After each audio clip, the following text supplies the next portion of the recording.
sentence. A law clerk can handle it. Still, those mysterious conditions he alluded to, what were they called? Codicils. Hitty made a sour face. It sounds like a rare and foul-tasting fish. A laugh burst out of Henry, and Hitty's spirits lifted a little. How she had missed her twin brother.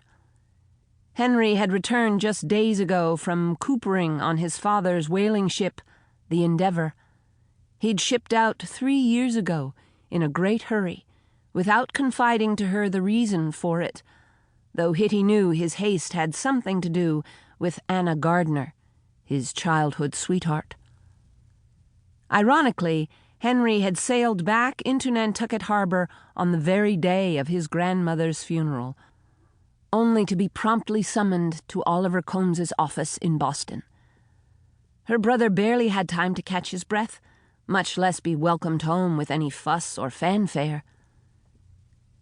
Henry, this fortune, this sudden wealth, I fear it will change our lives, and I don't want my life to change. That wasn't entirely true. There were a few things she'd like to change, but they didn't have anything to do with money. She would like for Isaac Barnard to declare his love and propose marriage to her, for one. She frowned, mulling over how barely conscious Isaac seemed of her. But that deficiency, she believed, was part and parcel of being a genius, and Isaac was indeed a genius. She had a unique insight into brilliant people because of her enduring friendship with Maria Mitchell, also a genius, also not terribly sociable.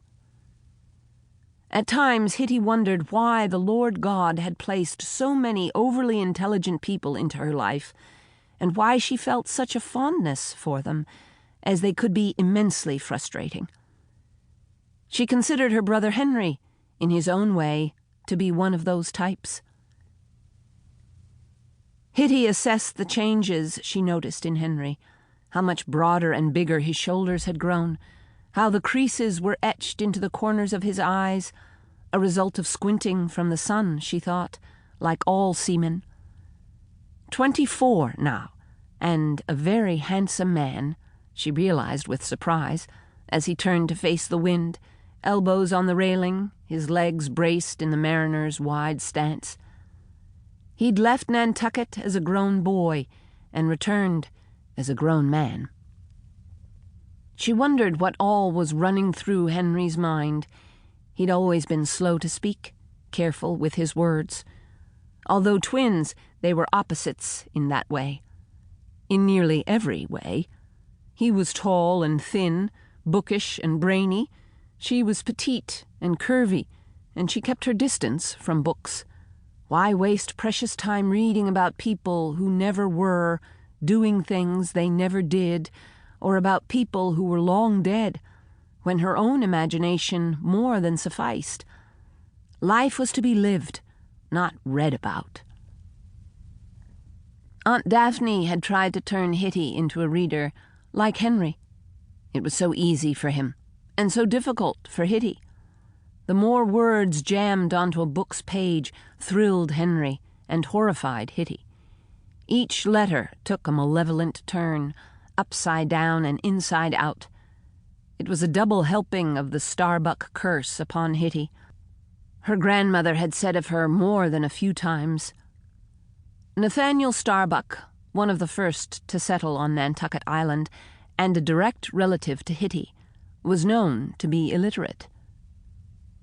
When Hitty had turned 8 years old, Grandmother Lillian hired an expensive tutor to work with her, an odd man who claimed 100% success in his ability to teach anyone to read.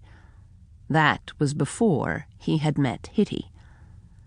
The reading sessions were pure torture, every bit as much to the tutor as to her. One rainy day, after a particularly frustrating reading session, Hitty found an old book on her aunt's bedside table, and purely out of spite, cut out as many pages as she could, snipping them into tiny bits before Aunt Daphne...